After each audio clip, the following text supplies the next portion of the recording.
Salut à tous. Alors, ce que je vous propose de faire aujourd'hui, c'est de reprendre le petit tutoriel que j'ai posté, qui est en 4 images, donc hyper concis et hyper simple.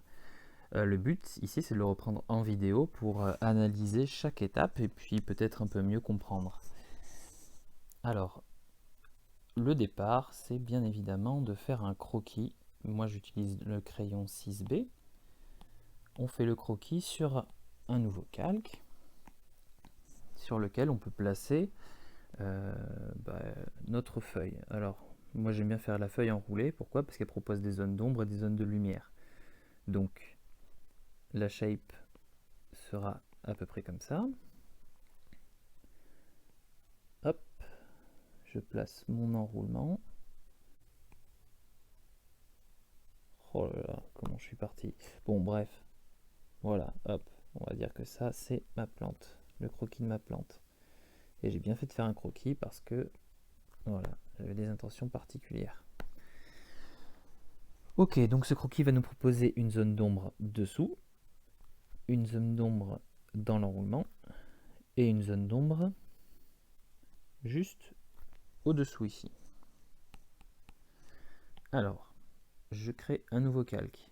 Oui, parce que si on fait tout sur le même calque, on va être très embêté.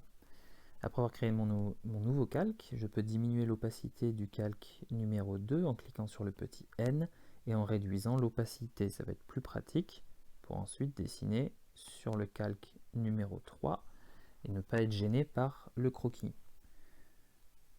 Alors, je prends un stylo technique qui me permet de faire des jolis traits, comme ceci. Et je choisis une couleur vert foncé pour faire les contours. C'est parti.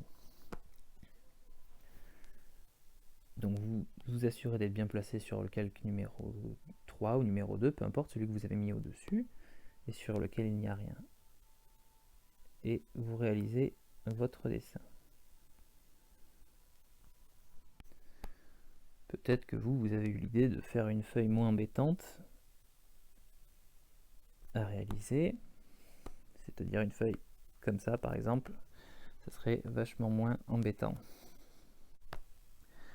Alors, étape numéro 2, on crée un nouveau calque, on se place dessous, ici, dessous notre calque de trait, avec une couleur plus claire, et on colorise. C'est parti. Hop. J'ai un calque pour cette partie, je vais enlever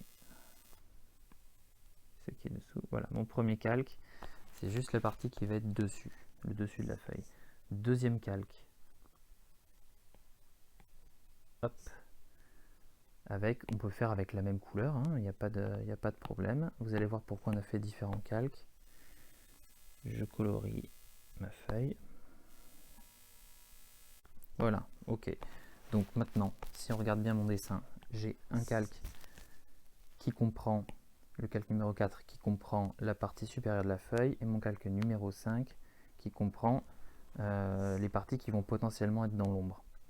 Je vais me placer en priorité sur mon calque numéro 4, choisir un vert un peu plus pétard, un peu plus flashy, et utiliser cette fois-ci, au lieu d'utiliser l'aérographe ou le stylo technique, je vais utiliser un fusain. Alors vous pouvez, moi je l'ai déjà enregistré, vous pouvez le trouver dans la catégorie fusain.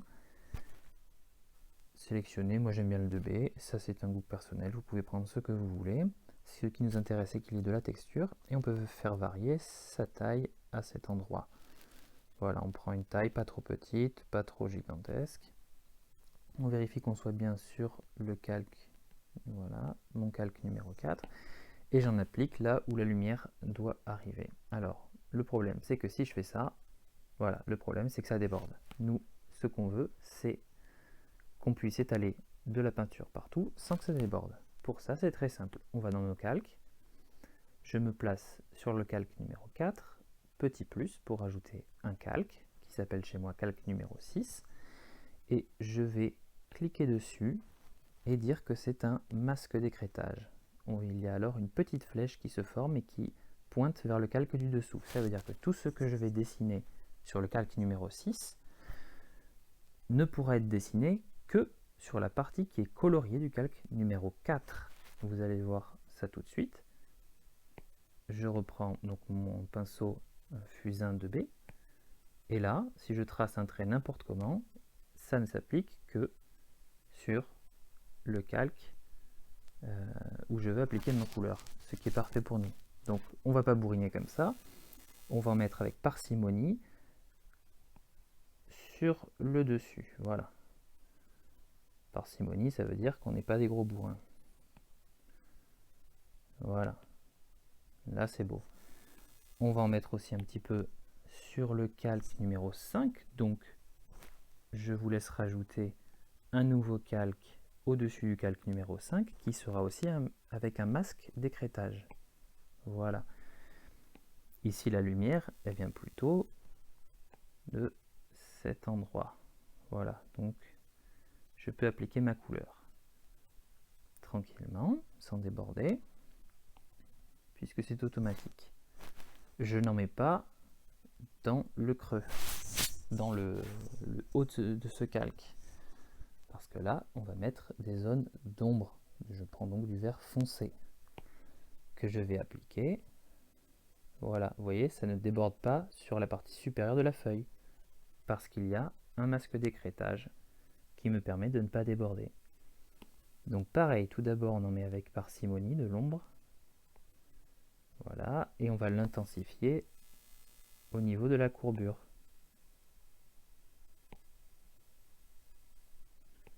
Et là, si vous voulez, vous pouvez appuyer comme des bourrins.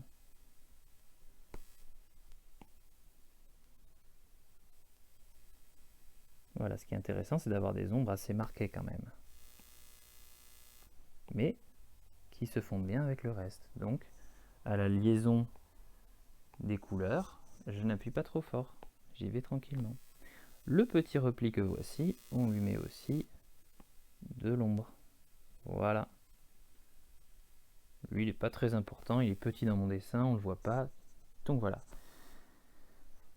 J'ai appliqué donc ma couleur de base partout, sur deux calques distincts. Un sur la partie supérieure de la feuille, qui est chez moi le calque numéro 4. Et j'ai appliqué ma couleur sur le calque numéro 5, qui correspond chez moi à la partie inférieure de la feuille. J'ai appliqué un masque d'écrêtage sur chaque calque pour ne pas déborder. Maintenant, on va s'occuper des finitions et de mettre un petit peu de fun. Ce qui peut être sympa, quand on a de la verdure, c'est d'incorporer des variantes de vert. Par exemple, du vert qui tend vers le jaune ou du vert qui tend vers le bleu. Moi, j'aime bien quand ça tend vers le bleu. Je trouve ça assez fun. Voilà. Bien flashy. Je vais le placer sur mon calque numéro 6 tout d'abord, avec toujours mon fusain 2B. Alors là, on y va avec parcimonie, sinon toute ma feuille va être bleue. Donc, j'en place un petit peu, juste pour le fun, comme je veux. Peut-être sur le côté, peut-être... Voilà, je fais un peu ce que je veux. C'est juste pour rajouter un petit peu de fun à ma feuille. Voilà. Faites comme vous voulez, hein. C'est votre dessin. Vous en faites ce que vous voulez.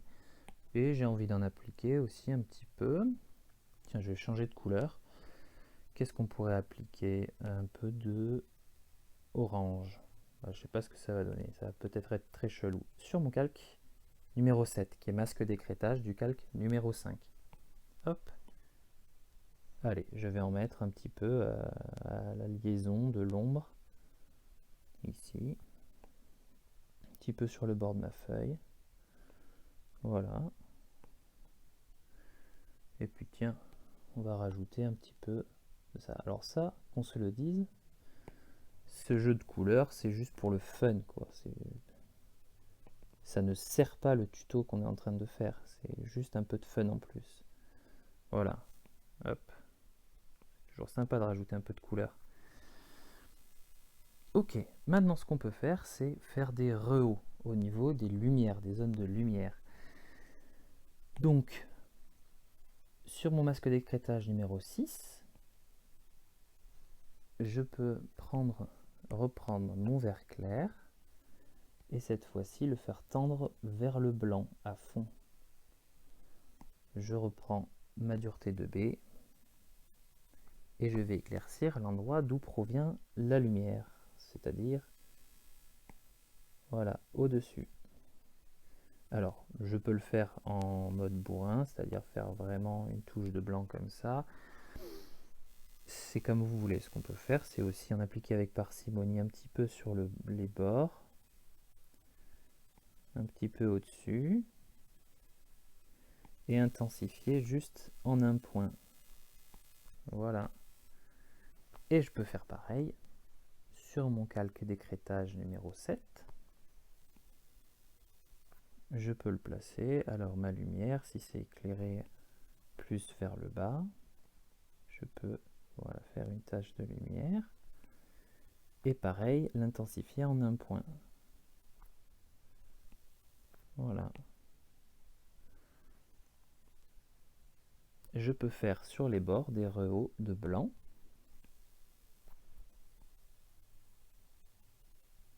Ah, je ne suis pas sur le bon calque. Calque numéro 6. Un petit rehaut de blanc sur le bord. Sur le dessus, qui est lui aussi à la lumière. Voilà. Et je peux faire un petit rehaut sur le calque numéro 7. Alors, le but, c'est de ne pas y aller trop comme des bourrins pour garder une certaine cohérence et pas, comment dire, pas noyer le dessin dans les rehauts. Là, j'ai peut-être un peu abusé en bas. Bon, ça va encore. Voilà, j'ai mes rehauts de lumière. Maintenant, je peux ajouter un petit peu de détail. Donc, ce que je propose de faire, c'est de se placer sur le calque numéro 3. Non, même, on va rajouter un calque au-dessus du calque numéro 3. Donc, il sera au-dessus de tous nos autres calques. Et sur ce calque, je vais prendre un pinceau fin, stylo technique par exemple, de la même couleur que les bords. Bon, je peux varier la couleur, mais bon, c'est pour qu'on se comprenne. Assez fin, et je vais pouvoir faire mes détails. Mes détails ici dans ma feuille, ça va être les nervures et le petit visage, si on veut rajouter un visage mignon. Je place mes nervures. Hop. En suivant la courbure. Ah, bon, voilà, ce que j'aurais dû faire, c'est le mettre en masque d'écrêtage, parce que ça déborde. Donc, ce que je vais faire, c'est que je vais fusionner mon calque 6 avec le 4, maintenant que je n'applique plus de couleur, le calque 7 avec le 5. Je peux fusionner mes deux calques ensemble. Voilà, comme ça, si je regarde... Oula. Comme ça, ma feuille, toutes mes couleurs sont sur le même calque. Et le calque 8 sur lequel je voulais placer les nervures, je le place juste au-dessus du calque des couleurs. Je le mets en masque d'écrêtage. Voilà, comme ça, mes nervures ne vont pas déborder. Et si je veux gommer mes nervures, ça ne gomme pas le reste. Voilà, allez, c'est parti. Je place mes nervures.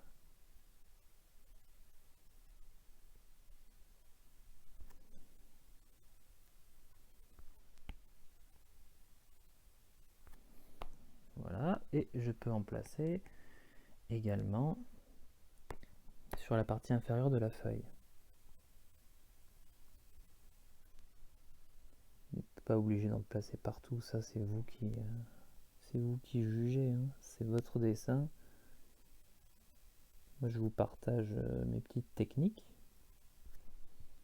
mais vous en faites ce que vous voulez. Hop. Voilà, on est pas mal. Alors ce qu'on peut faire, c'est par exemple réduire un peu l'intensité de ces nervures. Moi je les trouve un peu trop dures. Alors ce que je fais, je vais dans mes calques. Mon calque numéro 8 sur lequel il y a les nervures, je vais cliquer sur le petit N et réduire son opacité. Voilà, pour faire des rayures un peu moins marquées. En plus de cela, toujours sur mon calque 8, je peux prendre la gomme avec un aérographe doux et légèrement effacer les nervures au niveau des zones de lumière. Voilà. J'y vais gentiment pour qu'il n'y ait pas de cassure nette Et je fais pareil en dessous. Voilà. Là, c'est vachement plus sympa. Et qu'est-ce qu'il nous reste à rajouter? Là, toujours du détail. Je peux rajouter sur un autre calque au-dessus de tout, je peux rajouter la Final Touch, le petit visage. Hop.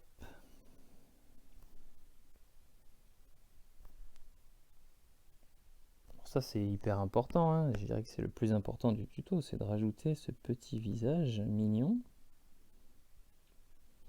Et non, le plus important du tuto, c'est quand même rajouter des petites joues rouges ou rosées. C'est quand même le point clé le plus important. Voilà. Est-ce qu'elle n'est pas terrible cette feuille? Bon, l'autre à côté, elle a vraiment une sale tronche, hein. On peut l'effacer. Et voilà ma feuille. Et si je veux la déplacer, je peux tout fusionner. Alors attention, quand vous commencez à fusionner vos calques, fusionnez d'abord le masque d'écrêtage avec le masque qui est inférieur. Sinon, vous risquez d'avoir des petits problèmes. Voilà. Là, je peux fusionner mes calques. Parfait. Et je peux déplacer maintenant ma feuille uniformément, sans rien perdre. Voilà. Hop, on a une jolie feuille bien éclairée avec des jolies couleurs et un petit peu de fun.